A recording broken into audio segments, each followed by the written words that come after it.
Je salue chacun de vous ce soir dans le nom du Seigneur Jésus-Christ.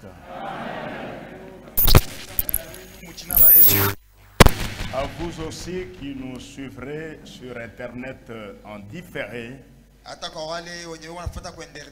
recevez aussi nos salutations dans le nom du Seigneur Jésus. Nous sommes encore dans la joie d'être venus en ces lieux pour écouter la parole de Dieu, ceux qui adorent Dieu en esprit et en vérité. Ainsi, sans tarder, je vous invite à vous mettre debout.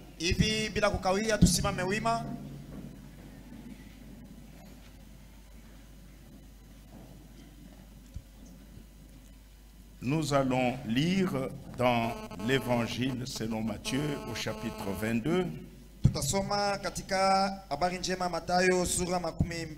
Nous lirons aussi dans Jean chapitre 3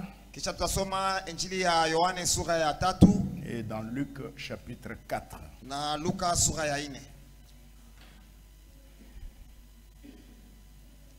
Jésus, prenant la parole, leur parla de nouveau en parabole et il dit: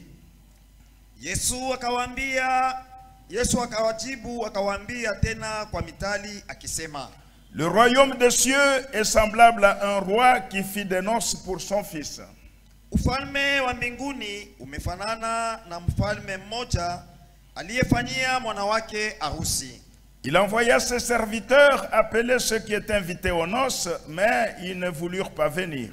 Akawatuma watumwa wake wawaite walioalikwa kuja harusini, nao wakakataa kuja. Il envoya encore d'autres serviteurs en disant: dites aux conviés, voici j'ai préparé mon festin, mes bœufs et mes bêtes grasses sont tués.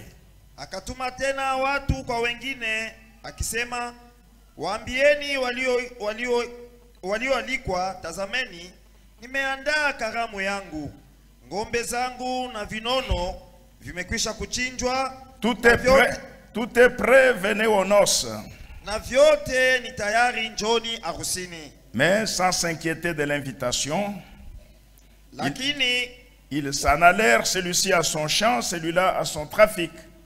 Hawakujali kwa wito, kila mmoja wao akaenda shambani kwake, mmoja kwa biashara yake. Et les autres se saisirent des serviteurs, les outragèrent et les tuèrent. Na wengine wakawashika watumwa, wakawatesa na kuwatendea kwa jeuri na kuwaua. Le roi fut irrité, il envoya ses troupes, fit périr ses meurtriers et brûla leur ville.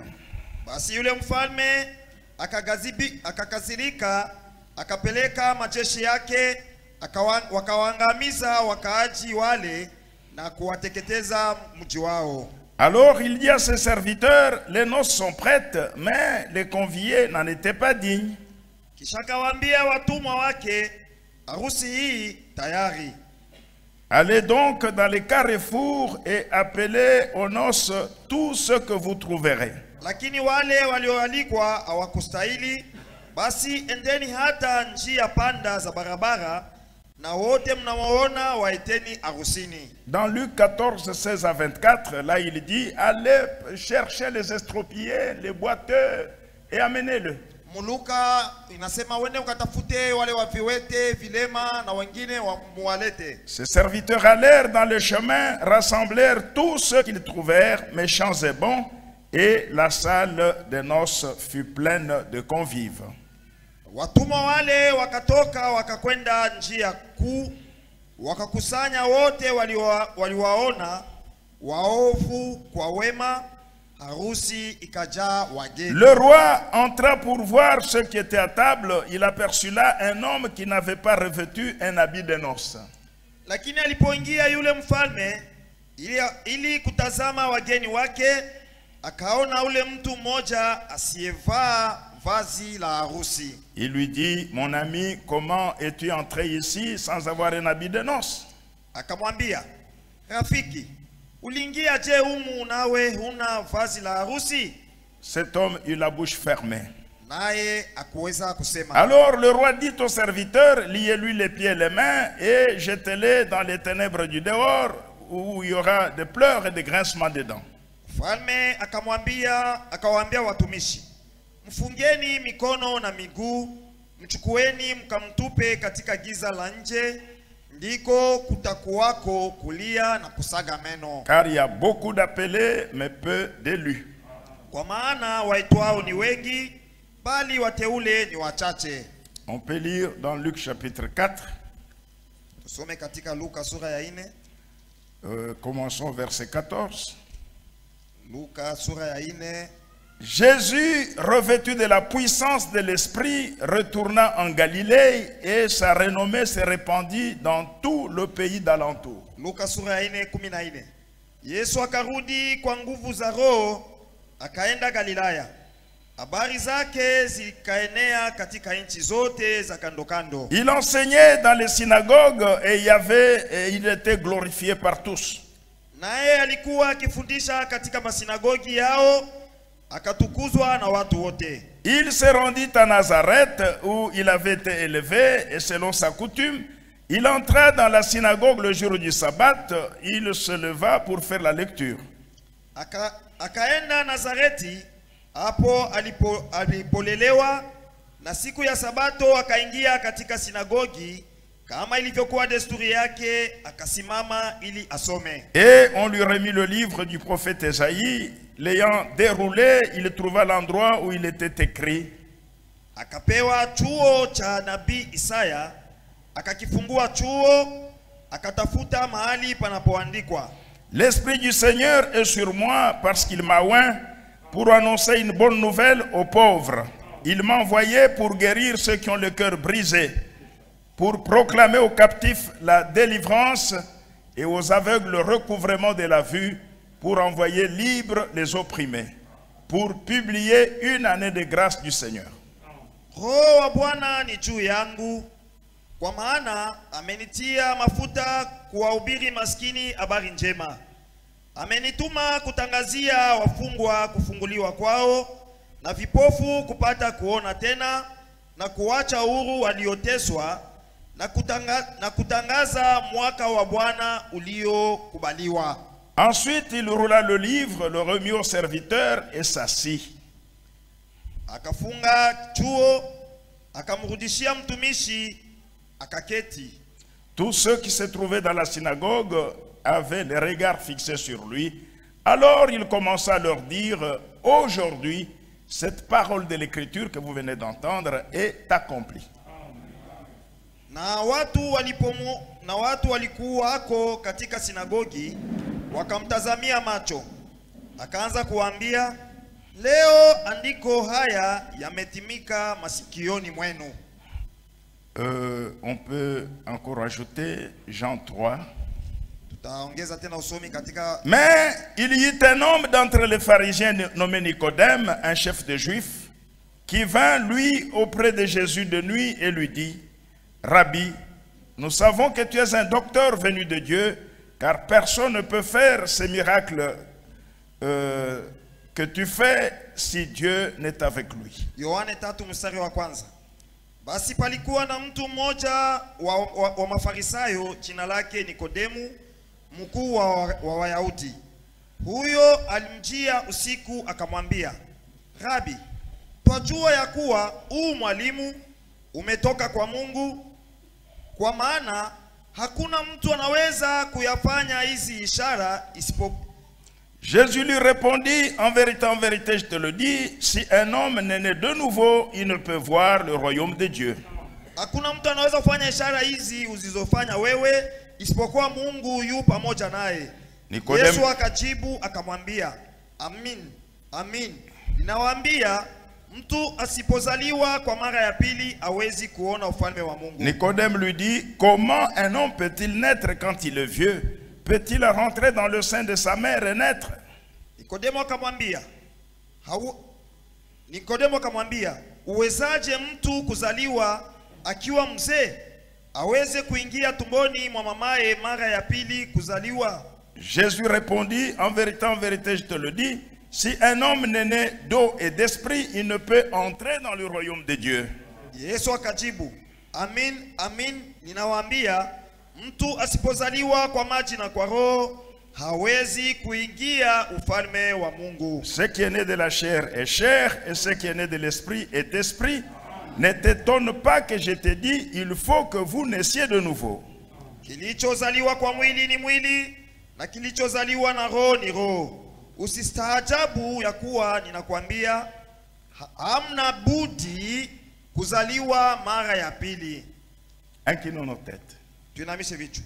Notre Père céleste, Baba yetu aliye juu mbinguni, nous voici encore en ta présence, sisi hapa tena mbele ya uwepo wako, en croyant de tout notre cœur que tu es avec nous, tukiamini kwa moyo wetu wote kama uko pamoja nasi, afin de nous bénir. ili upate kutubariki.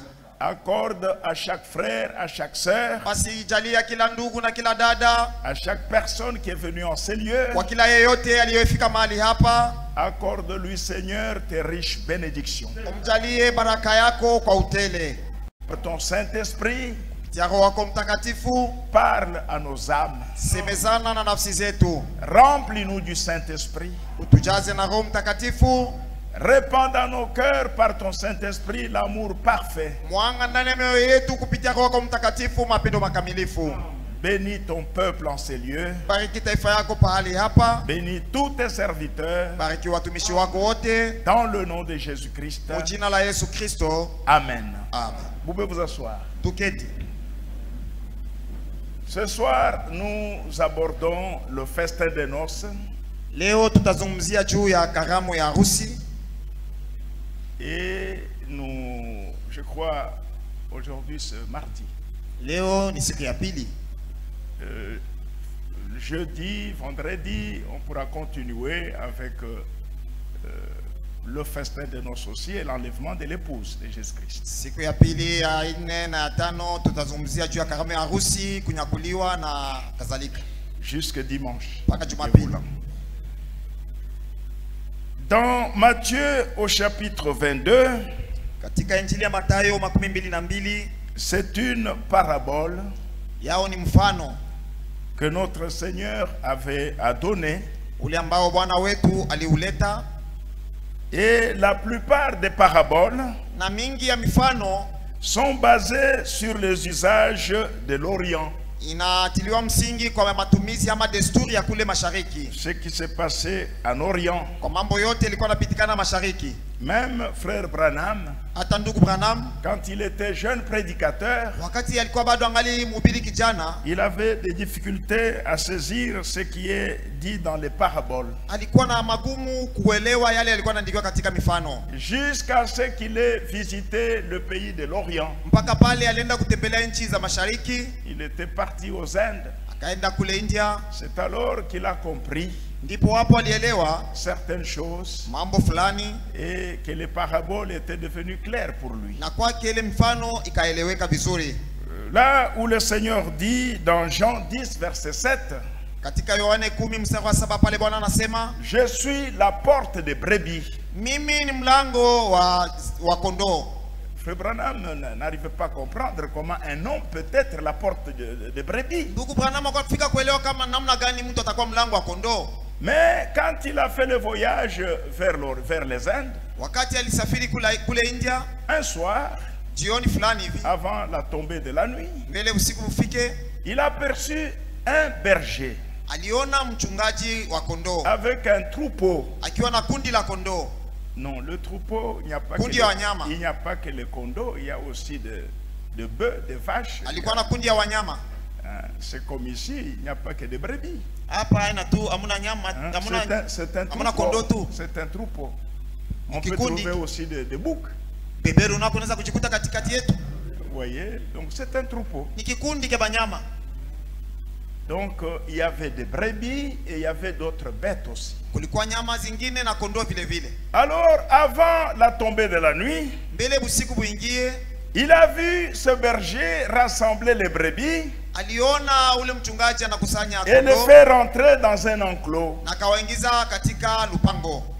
Et à la fin, Na mwisho le berger s'est couché à la porte, à l'entrée même de l'enclos. Alors Frère Branham a compris. Quand le Seigneur dit, je suis la porte des brebis. Donc, aucune brebis ne peut sortir sans passer par le berger. Aucun loup ne peut entrer sans passer par le berger. Donc, il était la porte de la bergerie. Vous voyez? Il en est de même de cette parabole. La parabole des noces.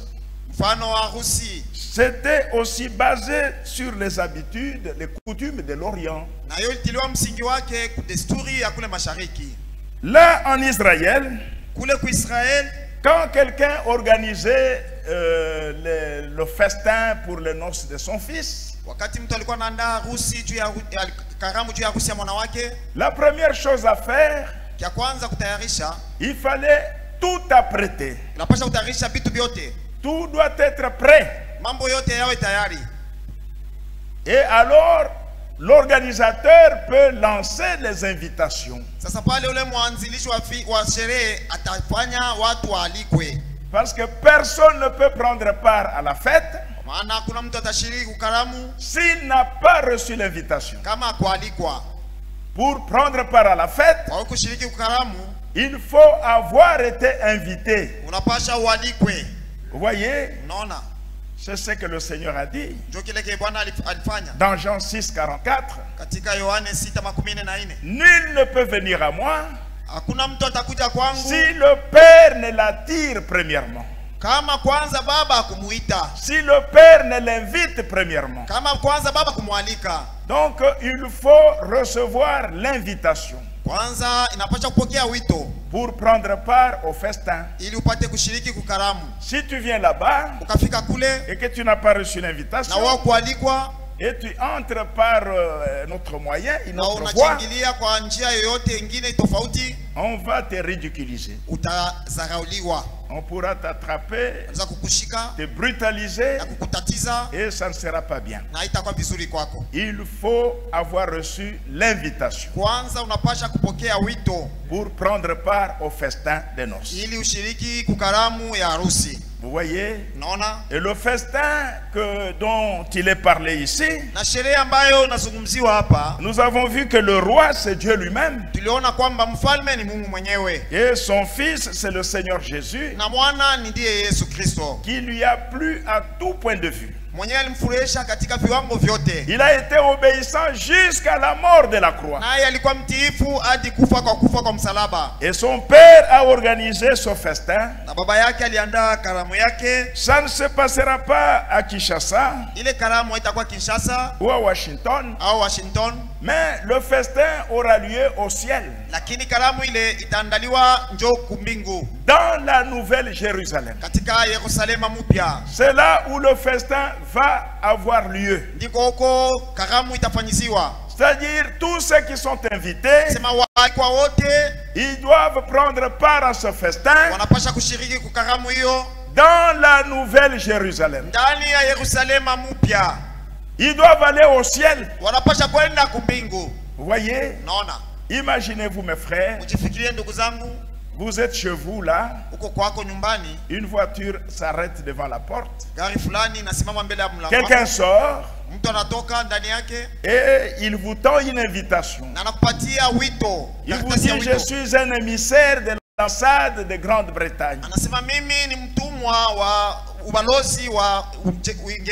Il y a un grand festin qui est organisé au Palais Royal en Angleterre. La reine Elisabeth II a organisé un grand festin en l'honneur d'un prince, pour les noces d'un prince. Et toi aussi tu es invité. On nous a demandé de choisir des personnes par hasard, et nous avons été conduits à te remettre aussi l'invitation.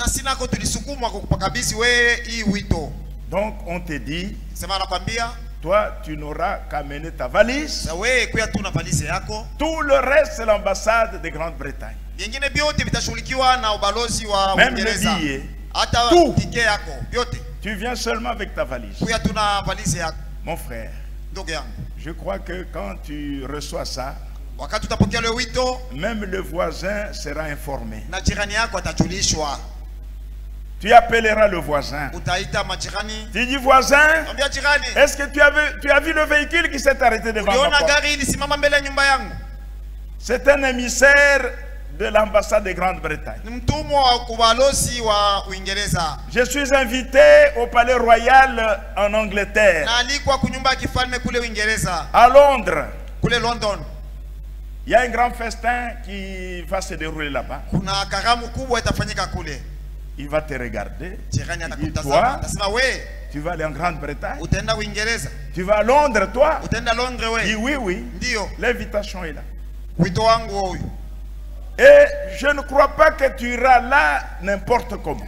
Nafikiri hautaenda kuile wito namna yoyote. Même si tu n'as pas de costume, Hata kama una koti, tu vas emprunter un costume quelque part. utatafuta ukopesha hata koti fasi fulani. Même si tu n'as pas de souliers, Hata kama una tu viatu, vas emprunter de bons souliers. utakopesha vya batu vizuri. Parce que tu vas dans la présence de la reine Elisabeth II d'Angleterre. Utaenda mbele ya malkia wa Uingereza Elizabeth wa pili. Tu n'iras pas avec des cheveux ébouriffés. Hautaenda na nywele kufurukika. Non, on doit t'arranger. Watakukata. Vous voyez? Unaona? Pourquoi? Sababu gani?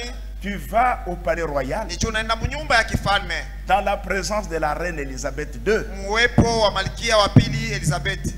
Vous voyez? Unaona? Vous n'irez pas avec des habits sales. Hautaenda na mavazi machafu. Mais nous, Lakini sisi ce n'est pas Elisabeth II qui nous invite. aina Elizabeth wa pili ndio anatualika.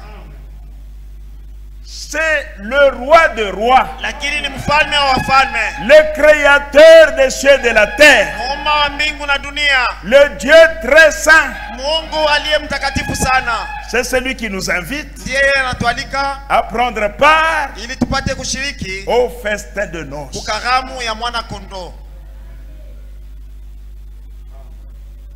Et il a envoyé des serviteurs. Na yeye alituma watumishi wake. Comme nous l'avons lu dans Matthieu 22, Kisi tulisoma katika Mathayo 22. depuis le jour de la Pentecôte, Tangu siku ya Pentekoste il a envoyé des messagers, alituma wajumbe, il a envoyé des serviteurs alituma watumishi pour distribuer les invitations. ili wapate kusambaza mawito. Même dans ce dernier âge de l'Église, Na mwiki kizazi kya mwisho kya kanisa, les invitations sont distribuées wito zinakawanyika au travers de la prédication de la parole de Dieu. kupitia mahubiri ya neno ya Mungu. C'est le Saint-Esprit. Ni Roho Mtakatifu. Quand tu entends l'évangile, Wakati unasiposikia habari njema, le Saint-Esprit Roho Mtakatifu frappe à ton cœur. anapika pa moyo wako, anakonga hodi pa moyo wako. Il te dit tu es invité Anakujulisha sema wewe ni à mwalikwa, prendre part au festin de noces dans le ciel. upate kushiriki kukaramu ya mwana kondoo kumbingu. Et comme nous l'avons lu, Na kisi tulivyosoma, beaucoup de gens présentent des excuses. watu wengi wanaletaka masababu, Beaucoup de gens rejettent l'invitation. wengi wanakatalaka wito, Ils s'excusent. wanajiletea masababu. Oh, moi je viens d'acheter un champ. Oh, mimi natoka mkununua shamba, Oh, je viens d'acheter mes vaches. natoka mkununua ngombe zangu. Toujours des excuses. Kila siku kujiletea masababu. Mais la Bible dit, Lakini Biblia inasema ceux qu'il a connus d'avance, wale alitangulia kujua mbele il les a aussi appelés. aliwaita vile vile. Il y a un peuple Kuna taifa moja élu yenye inateuliwa bien avant la fondation du monde, bado msingi ya ulimwengu haijawekwa, qui forme l'épouse de Jésus-Christ. wanaunda kikundi cha Yesu, cha bibi harusi wa Yesu Kristo. Ce sont eux les élus. Ni wao wateule, Ce sont eux les premiers-nés. ni wao waliowazaliwa wa kwanza. Quand ils entendent l'évangile, Wanaposikia habari njema, quand l'invitation les est lancée, wakawatumia wito, ils acceptent l'invitation. wanakubali wito. Ils ont été prédestinés à cela. Walitayarishiwa juu ya ile. Dieu appelle les pécheurs Mungu wako naita watenda zambi. Les gens qui sont ses ennemis, walio maadui wake, qui sont nés dans le péché, waliozalika katika zambi, grandis dans l'iniquité, walikomaa katika uovu, c'est à eux ni kwao que l'invitation est lancée. ndio wito unapelekwa. On ne peut pas aller au ciel, hautaweza kwenda mbinguni, un pécheur. katika hali ya utenda zambi. Non. Hapana.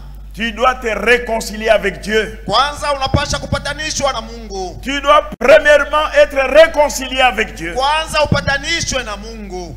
Tu ne peux pas aller au ciel avec la nature pécheresse, hautaenda kumbingu na hali ama tabia ya zambi, avec la nature mondaine, na hali ya kidunia, avec des maquillages, ukiwa na matupenda kumacho, avec des collants. ukiwa na mango ya kubana mwili. Non. Hapana.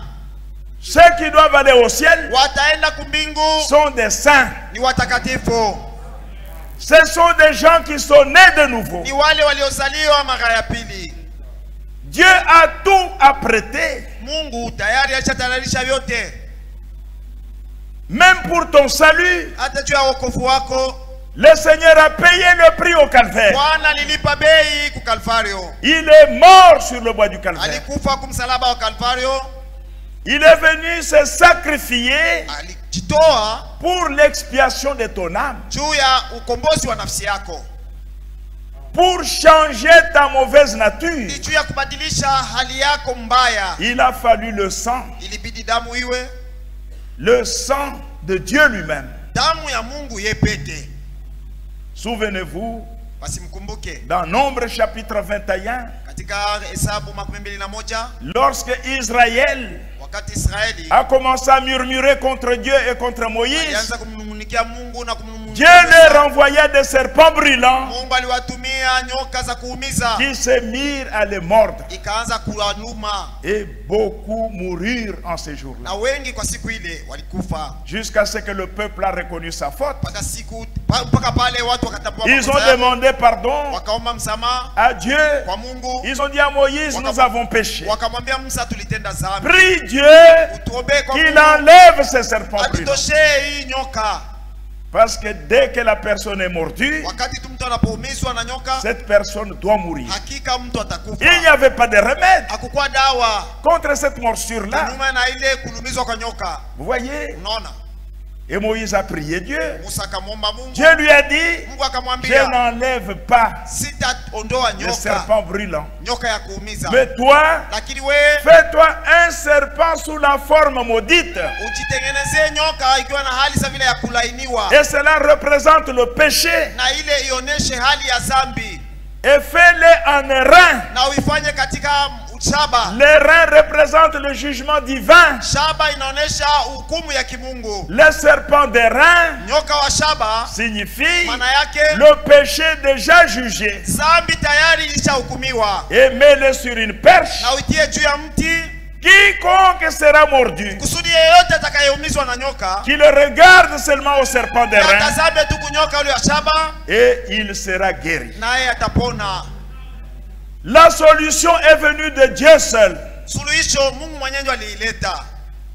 Nous avons vu que cette morsure-là, Tuliona kwamba ile c'est maumizo ya le nyoka type du péché. ni mfano wa zambi. Il n'y avait pas de remède contre le péché. Kwa zambi hakukuwa dawa yoyote tena, Il n'y avait rien pour changer la nature intérieure de l'homme, hakukuwa chochote cha kubadilisha hali ya ndani pour ya mtu, enlever la nature mondaine. kwa kutoa hali ya kidunia. Il n'y en avait pas. Hakukuwa, Personne ne pouvait sauver l'autre. hakuna mtu angeweza kuokoa mwenzake. Tous nous étions nés dans le péché. Sisi wote tulizalika katika zambi, Le péché d'Adam et Ève, zambi ya Adamu na Eva, nés dans l'incrédulité, kuzalika katika hali ya kutokuamini. venus au monde des menteurs. Tulikuja mulimwengu tukiwa waongo. Vous voyez, Unaona, personne ne pouvait sauver l'autre. hakuna mwingine angeweza kuokoa mwenzake.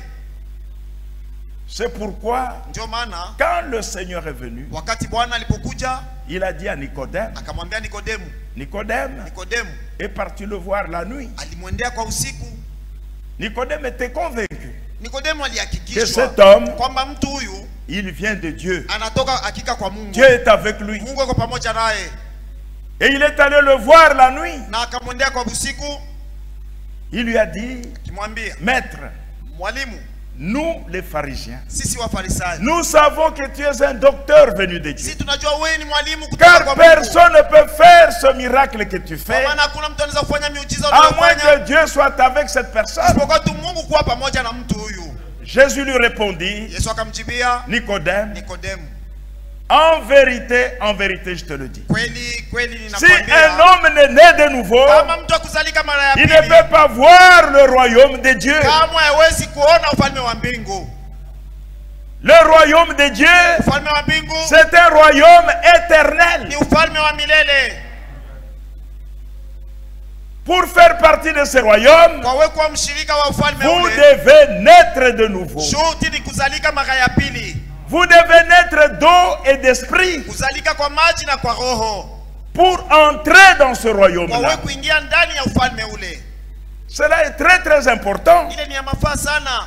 Dans cette prédication, Katika mahubiri hii, Israël à la mer Rouge, katika mahubiri Israeli kubahari nyekundu, première partie, kipindi cha kwanza, je suis au paragraphe 48. kifungo chake 48. Eh bien, je vis en Amérique. Hivi mimi naishi Marekani. C'est Frère Branham qui parle ici. Mwenye kusema hapa ni ndugu Je Branham. vis en Amérique. Naishi Marekani. Eh bien, cela ne change rien. Na kuishi Marekani habadilishi kitu. Cela ne fait pas de vous quelqu'un de spécial. Kuishi Marekani haikufanyi kuwa mtu wa kipekee. Oh, je suis américain. Oh, mimi ni Marekani. Oh, je suis en Amérique. Oh, niko Je Amerika. vis aux États-Unis. Naishi kwa Marekani. Ça ne fait pas de vous quelqu'un de spécial. Haikufanyi wewe kuwa mtu wa kipekee. Dieu ne m'honore pas parce que je suis américain. Mungu aniheshimii juu niko Marekani. Il n'honore pas un Allemand parce qu'il est allemand. Au amheshimii Mjerumani juu ni Mjerumani. Ou un Polonais parce qu'il est originaire de la Pologne. Au mtu wa Poloni juu ni mtu wa ni mkaaji wa Poloni. Il n'honore pas un Africain parce qu'il est originaire de l'Afrique. Aheshimii Mwafrika juu ni mtu mkaaji wa Afrika. Dieu ne s'intéresse pas à l'Afrique, Mungu hajali Afrika ni à l'Allemagne, wala kujali Marekani, ni aux États-Unis. wala kujali Marekani. Ça n'intéresse pas Dieu. Mungu hajali vile vyote. Oh, je suis américain. O niko Marekani. Oh, je suis congolais. O niko Mkongomani. Ça ne signifie rien devant Dieu. Mbele ya Mungu ni bule. Quand Dieu te regarde, Mungu kama anakutazama, un cadavre spirituel, anaona tu ni mufu wa kiroho, un pécheur, mtenda dhambi, un esclave du diable, mtumwa wa shetani, dominé par des démons. mwenye kutawaliwa na pepo chafu. Il n'honore pas un Africain parce qu'il est originaire de l'Afrique. Aheshimii Mwafrika juu ni mkaaji wa Afrika. Dieu ne s'intéresse pas à l'Afrique, Mungu hajali Afrika, ni à l'Allemagne, wale ni aux États-Unis. wala Marekani. Dieu s'intéresse à un royaume. Mungu anajali tu ufalme fulani. Et c'est le royaume de Dieu. Na ule ufalme ni ufalme wa Mungu. C'est ça qui intéresse Dieu. Najua kenye Mungu anajali. Tous les royaumes de la terre vont passer. Hivi ufalme zote za dunia Un zitapita. seul royaume va subsister éternellement. Lakini ufalme utadumu C'est le milele. royaume de Dieu. Ufalme wa Mungu. C'est ça qui intéresse Dieu. Najua kenye Mungu anajali. Vous voyez, Unaona?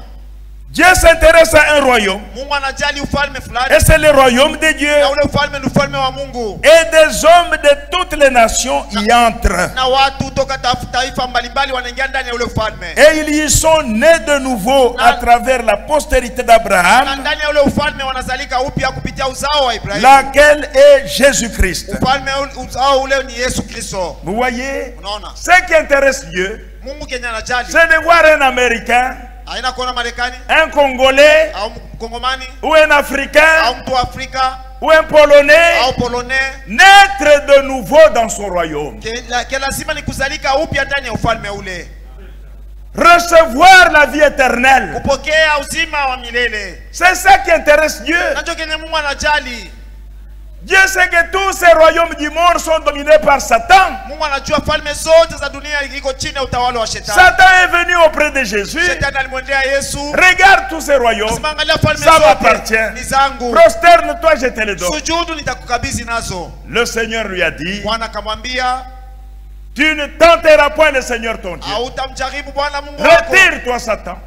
Uende mbali na mishetani. Car tous ces royaumes Kwamba falme zote vont hizi passer. zitapita. Un seul royaume Ufalme moja tu va demeurer éternellement. utahudumu milele, C'est le royaume de Dieu. ni ufalme wa Mungu. Et il a dit à Nicodème, Na akamwambia Nikodemu, vous devez naître de nouveau. sherti uzalike mara ya pili. C'est une obligation. Ni shurti. Si tu n'es pas né de nouveau, kama uzaliki mara ya pili, tu es un pécheur. wewe ni mtenda dhambi. Tu iras en enfer. Utaenda motoni. C'est une obligation pour tout homme. Na hiyo ni shurti kwa mtu yeyote.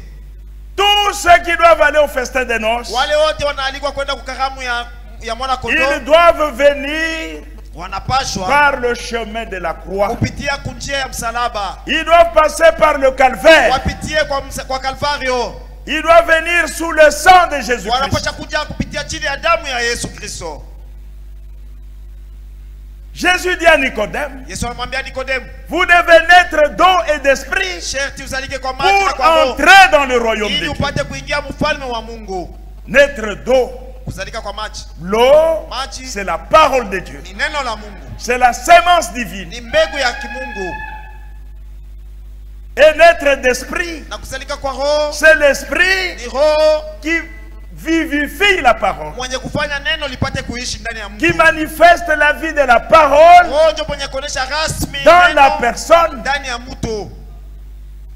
Vous devez recevoir la sémence parole. Unapaswa kupokea mbegu neno, Et cette sémence parole na hiyo mbegu neno doit être vivifiée par l'Esprit de Dieu inapaswa ifanyishiwe uhai ndani ya pour entrer dans le royaume de wawe Dieu. kuingia mfalme wa Mungu. Nicodème s'est étonné. Nikodemo akashangaa. Il a dit, mais comment cela va-t-il se faire? Nasema itawezekana je? Le Seigneur lui dit, Bwana akamwambia, de même que Moïse vivyo hivyo Musa éleva le serpent dans le désert, alinua nyoka jangwani, de la même manière, kwa namna moja moja moi le Fils de l'homme, mimi mwana wa mtu je serai levé tainuliwa sur la croix, kumsalaba, afin que quiconque croit en moi, kusudi yeyote anayenyamini qu'il ne périsse point, asipotee mais kamwe, qu'il ait la vie bali éternelle. apokee uzima wa milele. Car Dieu a tant aimé le monde Maana Mungu alivyopenda qu'il a ulimwengu donné son Fils unique, akatoa mwana wake wa pekee, afin que quiconque croit en lui, ili yeyote qu'il ne amwaminiaye périsse point, asipotee mais kamwe, qu'il ait la vie éternelle. bali apate uzima wa milele.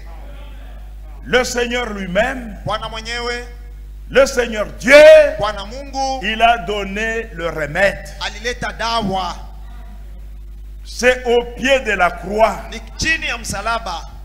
Vous devez passer par le calvaire. Sherti upitie kwa Kalvario. Le jour où le Seigneur mourait sur le bois du calvaire, Siku Bwana alipokufa kumtia wa Kalvario, Dieu a déchiré le voile Mungu alipasua pasia qui séparait le lieu très saint iliyotenga Dieu pahali saint. patakatifu na pahali patakatifu sana. Il a frayé le chemin. Bwana alipasua njia.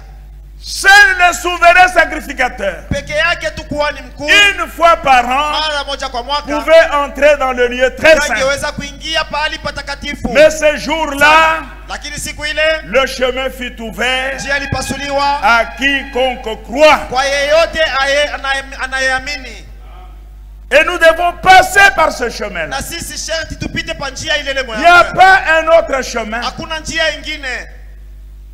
Vous devez venir Unapasha kuja à l'autel des reins. kumazabao ya shaba. Regardez, Mwangalie kwanza. Moïse avait dressé le tabernacle Musa alijengaka maskani, tel que cela lui fut montré au ciel. vivyo hivyo alivyoonyeshewa Quand mbinguni. il était sur la montagne, Wakati alikuwa on kumlima, lui avait dit, walimwambia fais tout fanya selon les modèles célestes. sawa sawa na jinsi mbingu ilikuonesha. Et il avait dressé un tabernacle. Naye alijengaka maskani.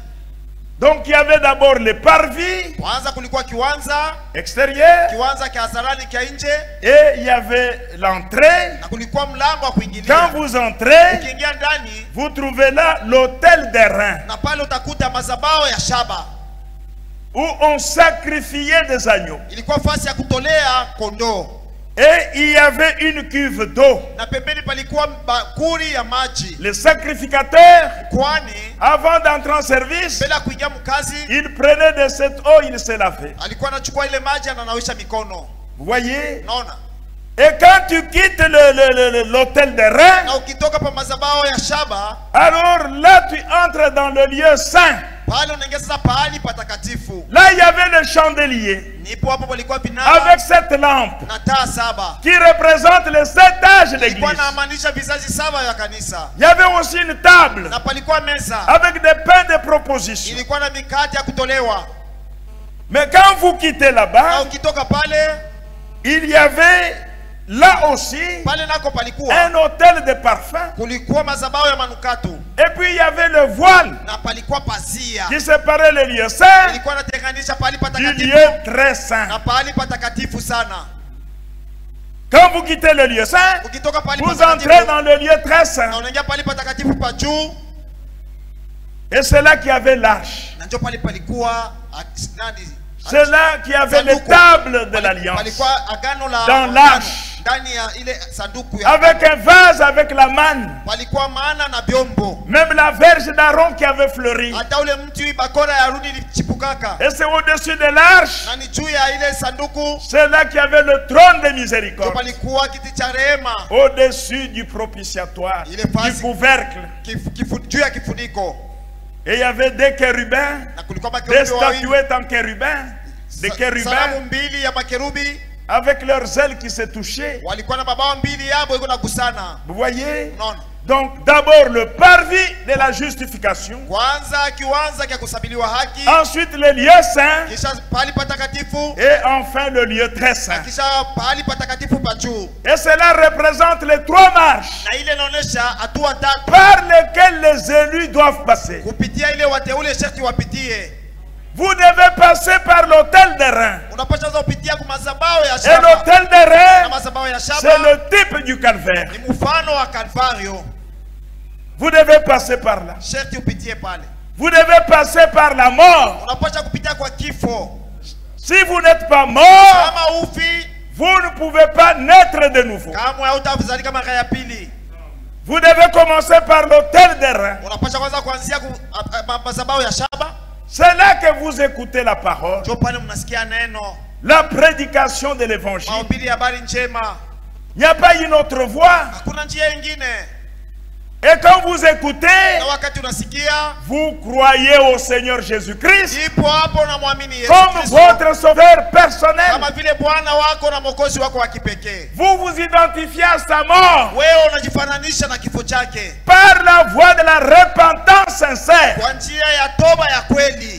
Vous mourrez avec Christ.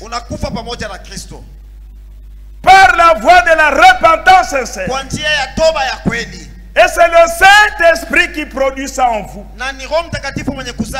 C'est lui qui vous convainc de péché. C'est lui qui produit le regret sincère d'une vie menée dans le péché. Et par la repentance, la nature mondaine, la nature pécheresse, elle meurt en vous. Si elle n'est pas morte, il n'y a pas moyen de naître de nouveau. C'est ça le processus. Si vous semez un grain dans la terre, il faut que le grain meure, pourrisse même, pour renaître de nouveau, pour que le germe puisse encore naître. C'est la même chose. Nous sommes nés dans le péché, avec la nature pécheresse. Il faut que cette vie mondaine-là meure en nous par la voie de la repentance sincère. Lisez la brochure. Vous devez naître de nouveau. Vous devez passer par la mort. Vous devez mourir. Comme Abel est mort avec son sacrifice. Quand Caïn l'a tué, il est mort à l'autel avec son sacrifice. Et nous devons mourir par la voie de la repentance sincère. Et une fois mort, le Saint-Esprit, à partir de la semence qui a été plantée en vous, par la prédication de la parole, le Saint-Esprit produit en vous la vie divine. La vie divine. La vie éternelle. Dieu produit ça dans votre âme. Le Saint-Esprit opère en vous ce qui est écrit dans Ézéchiel 36. Il enlève le cœur de pierre. Il vous donne un cœur de chair. Il vous donne un esprit nouveau, un cœur nouveau. Ça, ce sont des opérations du Saint-Esprit. Mais vous devez vous repentir premièrement. Sans la repentance, il n'y a pas de mort. Il faut le regret sincère. C'est ça qui tue la nature mondaine.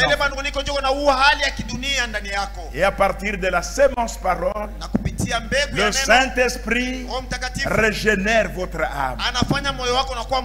Il produit la vie divine. Dans cette vie, il y a la nature divine. Et vous naissez de nouveau. Vous devenez une nouvelle création. Vous avez un nouveau parent. Dieu devient votre père. Et quand cette vie est entrée en vous, vous ne le saurez pas. Quand ça entre, vous ne le saurez pas. Mais c'est après, vous allez vous rendre compte, parce que cela produit des effets. Vous verrez que vous n'êtes plus ce que vous étiez.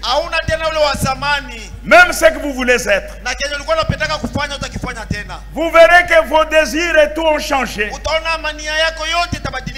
Vous êtes devenu une nouvelle création. Dieu devient votre père. Vous voyez. Et une fois que tu es né à l'autel,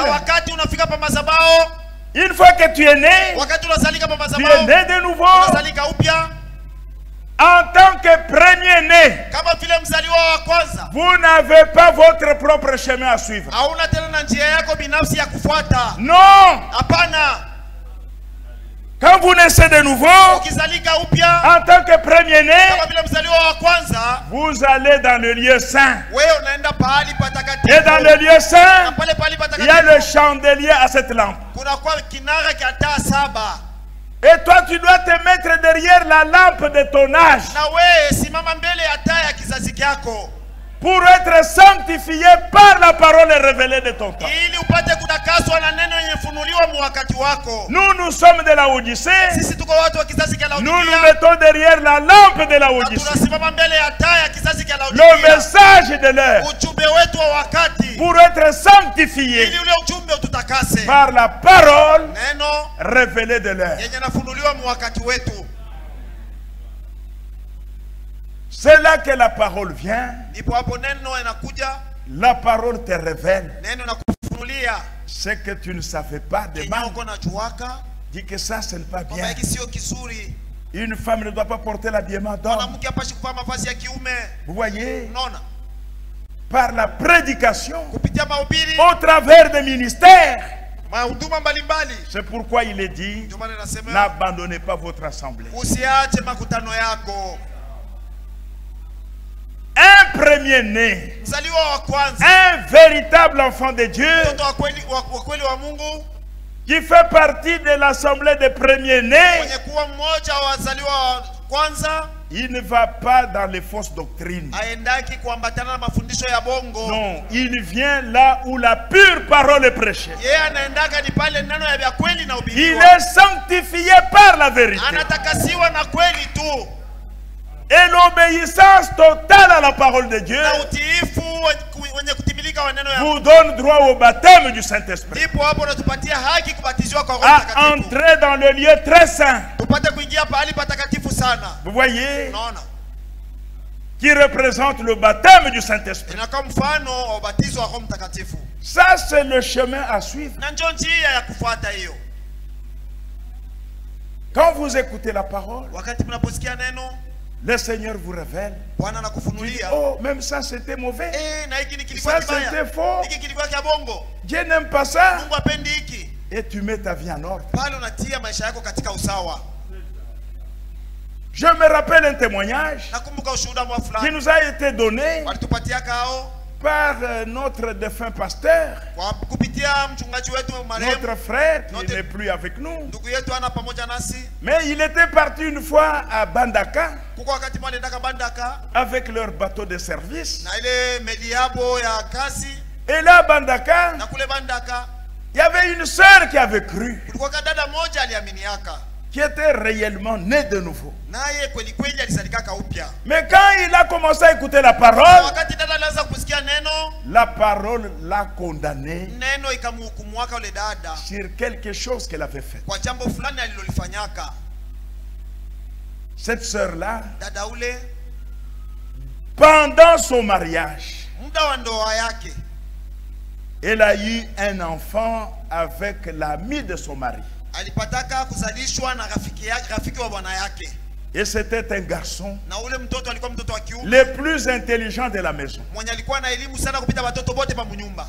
Son mari aimait cet enfant, mais il ne savait pas que ce n'était pas son enfant. C'est la femme qui avait le secret. Mais quand il a commencé à écouter la parole a condamné cette chose. Tu dois mettre ta vie en ordre. Tu dois confesser. Vous voyez? Et un jour, non, c'était une nuit, elle a réveillé son mari. Il est allé prendre une chaise.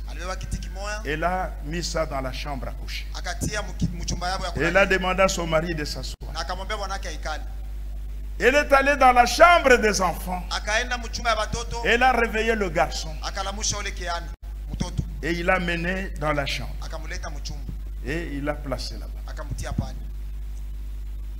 Il a regardé son mari. Elle a commencé à pleurer. Elle avait un cœur repenti. Elle ne riait pas. Elle sentait qu'elle a mal fait. Il dit, mon mari, le garçon ici, ce n'est pas ton fils. Je l'ai eu avec ton ami tel. Parce que la confession, c'est dénommer le mal. Vous ne cachez rien. Je l'ai eu avec ton ami tel,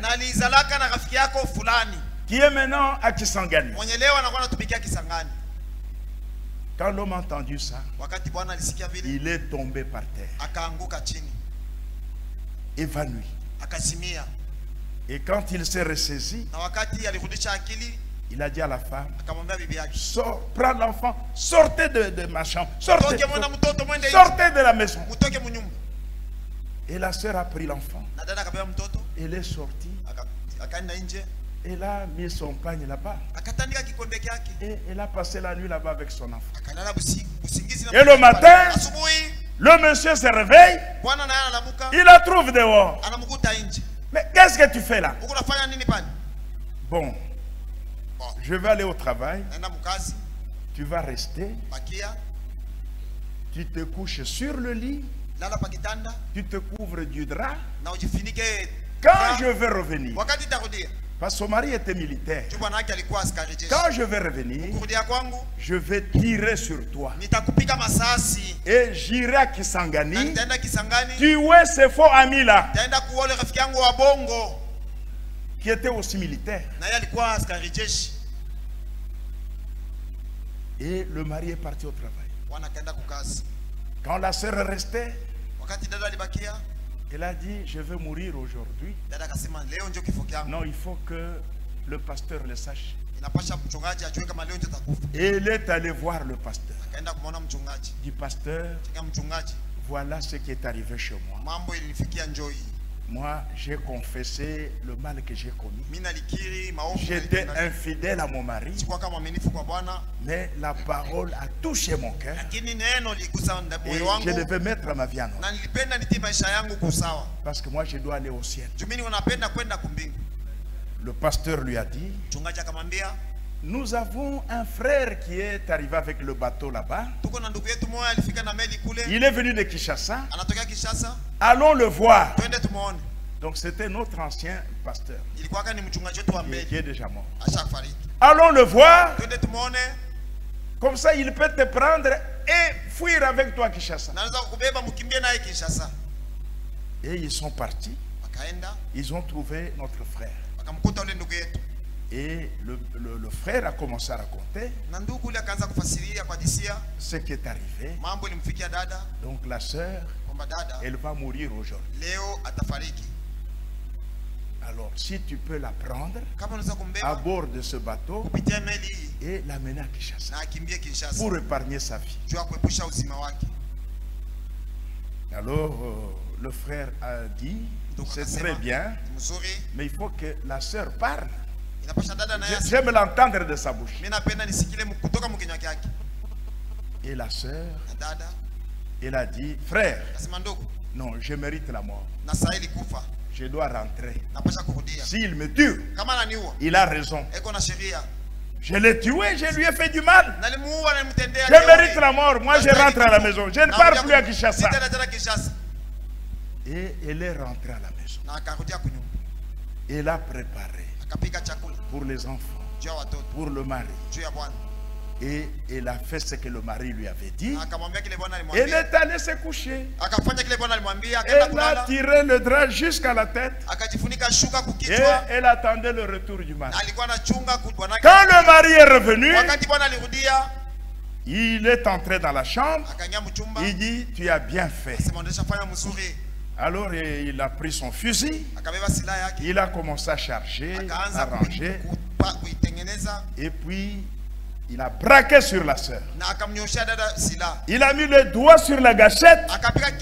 Quand il voulait appuyer, le Saint-Esprit est entré en scène. Arrête, arrête. Il a senti dans son cœur qu'il fallait arrêter. Et il n'a pas appuyé. Il lui a dit, tu as de la chance. Demain, tu répètes la même chose. Et demain, la sœur a répété la même chose. Elle s'est encore couchée. Et quand le monsieur est revenu, il a tenté de tirer. Le Saint-Esprit est entré en scène. Arrête, arrête. Et le monsieur a arrêté. Il a regardé. Lève-toi. Je te pardonne. Je te pardonne. Parce qu'on a vécu avec toi longtemps. Je n'ai jamais entendu une telle confession. Nous allions dans des églises. Mais je comprends que réellement, là où tu es allé prier, là, Dieu est à cet endroit-là. Il dit, je te pardonne. Je pardonne cet ami-là. Et ce garçon, nous le gardons dans la maison. C'est un innocent. Et il est allé à l'église pour la sœur prier. Et quand il a entendu le message biblique du temps de la fin, quand il a entendu la prédication du salut, son cœur fut touché. Et l'homme a cru en Jésus-Christ comme son sauveur personnel. S'est repenti et il a été baptisé au nom du Seigneur Jésus. Et il est devenu notre frère dans cette assemblée-là de Bandaka. Vous voyez, quand vous venez ici, c'est pour écouter la parole. L'Esprit de Dieu vous met en garde contre telle et telle chose. Par la prédication, vous montrez que ça c'est mauvais. Ça ce n'est pas, Dieu n'aime pas ça. Et là tu dois croire la parole, obéir à la parole, mettre en pratique ce que le Saint-Esprit te dit. Et c'est ça qui te conduit à la sanctification agréable à Dieu. Dieu invite les pécheurs à prendre part au festin de noces. Mais vous devez passer par le chemin de la croix. Vous devez passer par le calvaire. Vous devez mourir allant à la vie mondaine et naître de nouveau. Vous voyez, sans cela, personne ne pourra prendre part au festin. Vous devez commencer par mourir à la nature mondaine et naître de nouveau. Et être sanctifié par la parole de vérité. Et c'est ça qui vous conduira au baptême du Saint-Esprit. Vous voyez, Dieu invite les pécheurs à se réconcilier avec eux. Dans Ésaïe 1:18, il est écrit: venez et plaidons, même si vos péchés sont comme les cramoisis, je les rendrai blancs comme la neige. Ne fuyez pas, venez, nous allons nous entendre. Vous allez m'expliquer, nous allons nous entendre. Même si votre péché est rouge comme la pourpre, je le rendrai comme la laine. On doit passer par le chemin du calvaire. On doit mourir d'abord. Il n'y a pas de raccourci pour aller au ciel. Vous devez passer par la mort. Vous devez mourir avec Christ. Par la voie de la repentance sincère. Vous devez croire en lui. L'accepter comme votre sauveur personnel. Et mourir avec lui. C'est pourquoi Pierre leur dit ce jour-là: repentez-vous d'abord. Il faut la repentance sincère. Vous voyez, Dieu invite les pécheurs à se réconcilier avec eux sous le sang du Seigneur Jésus. Et on doit passer par là. Sans la nouvelle naissance, tu es un pécheur. Tu es candidat pour l'enfer. Vous devez naître de nouveau de la sémence parole et de l'esprit de vérité. Vous voyez, et là vous entrez dans le royaume de Dieu, le royaume éternel. Vous voyez,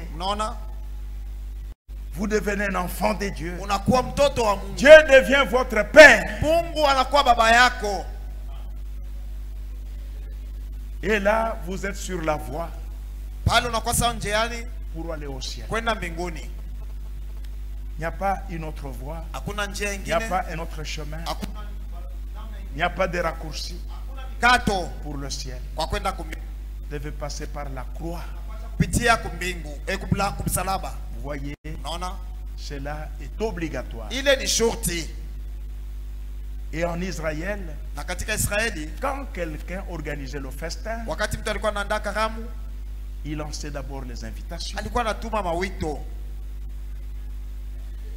Et ceux qui recevaient les invitations pouvaient venir à la salle de noces.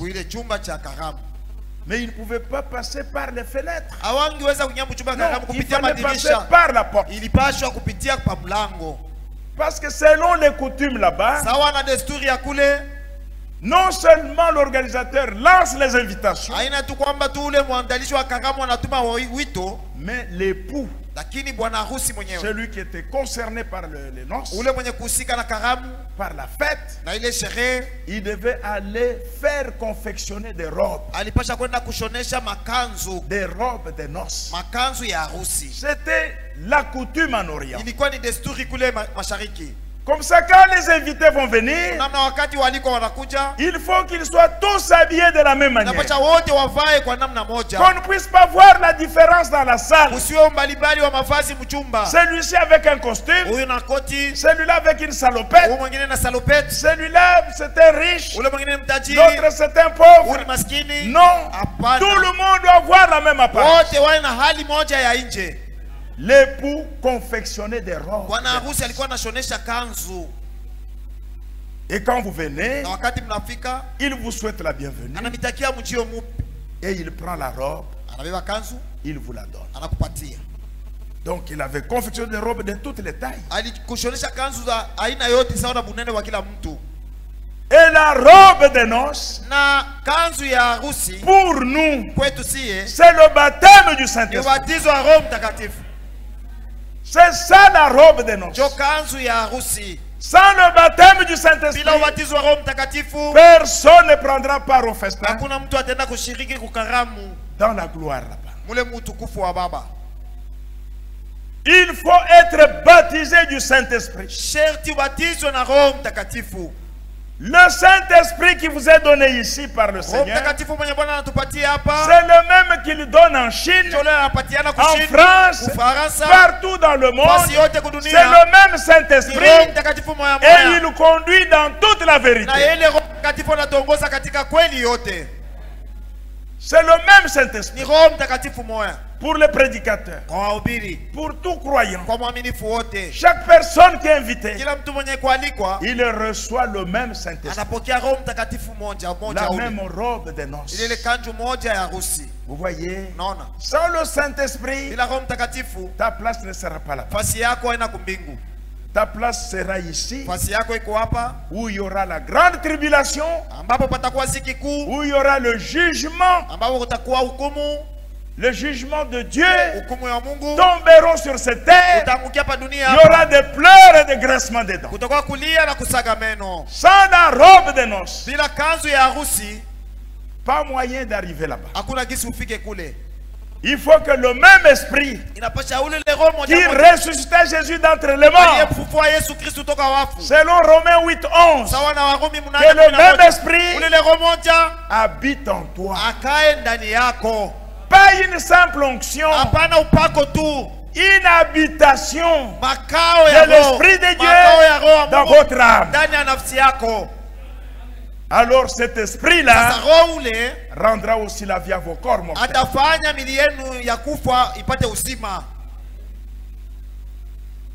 Sans la robe de noces, tu ne seras pas là-bas. Et la robe de noces, c'est le baptême du Saint-Esprit. Rappelez-vous, dans 2 Rois chapitre 2, nous voyons le type de cela avec Élie et Élisée. 2 Rois chapitre 2, verset 2. Élie c'est le type de Christ. Élisée c'est le type de l'épouse de Jésus-Christ. Ils étaient à Gilgal. Élie dit à Élisée, reste ici, je t'en prie. L'Éternel m'envoie à Bethel. Élisée lui répondit, l'Éternel est vivant, ton âme est vivante, je ne te quitterai pas. Et ils ont quitté Gilgal jusqu'à Bethel. C'était la première étape de l'œuvre de la grâce, qui est la justification par la foi en Jésus-Christ. Arrivé à Bethel, Élie lui dit, reste ici, l'Éternel m'envoie à Jéricho. Il dit, ton âme est vivante, l'Éternel est vivant, je ne te quitterai pas. Je crois qu'on peut s'arrêter là et on pourra continuer jeudi. Il est déjà temps. Mettez-vous debout, nous allons chanter. Et nous allons adorer notre Dieu. Na kisha tutaabudu Mungu wetu. Bwana nipeleke kule kwa Baba, Bwana nipeleke kule muji wa raha, mulangoni Yesu tutaishi naye kule mbinguni. Bwana nipeleke kwa Baba, Bwana nipeleke kule muji wa raha, mulangoni Yesu tutaishi naye kule mbinguni.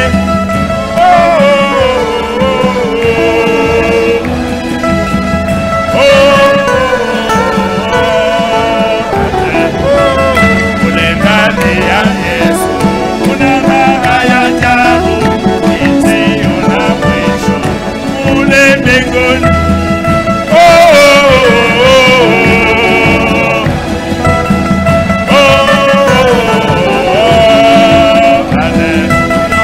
Kule ndani ya Yesu kuna raha ya ajabu isiyo na mwisho kule mbinguni.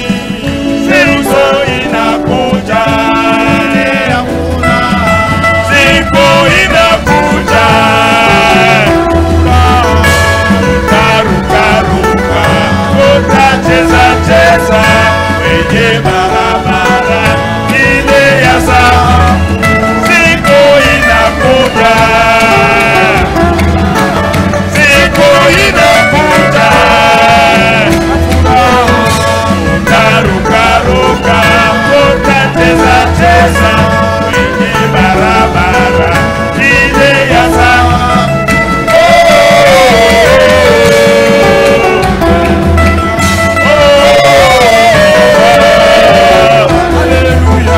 Kule ndani ya Yesu kuna raha ya ajabu isiyo na mwisho kule mbinguni. Yerusalemu mpya, Yerusalemu mpya, unametameta, unapambwapambwa kwa ajili yangu, kweli ni ajabu. Yerusalemu mpya, Yerusalemu mpya, unametameta, unapambwapambwa kwa ajili yangu, kweli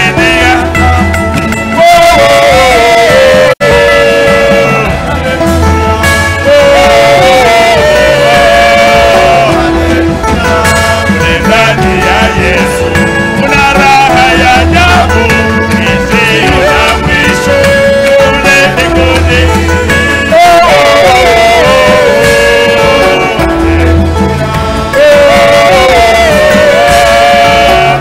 Kule ndani ya Yesu kuna raha ya ajabu isiyo na mwisho kule mbinguni.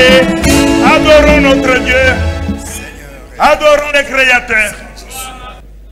Mungu Baba yetu, Dieu notre Père, tunakupigia asante. nous te rendons grâce. Tunatoka mkusikia neno lako. Nous venons d'écouter ta parole. Bariki mtumishi wako. Bénis ton serviteur. Bariki mioyo yetu napokea neno. Bénis nos cœurs qui ont reçu ces paroles. Yote ibarikiwe. Que tout cela soit béni. Mjina la Yesu Kristo. Au nom de Jésus-Christ. Amen. Amen.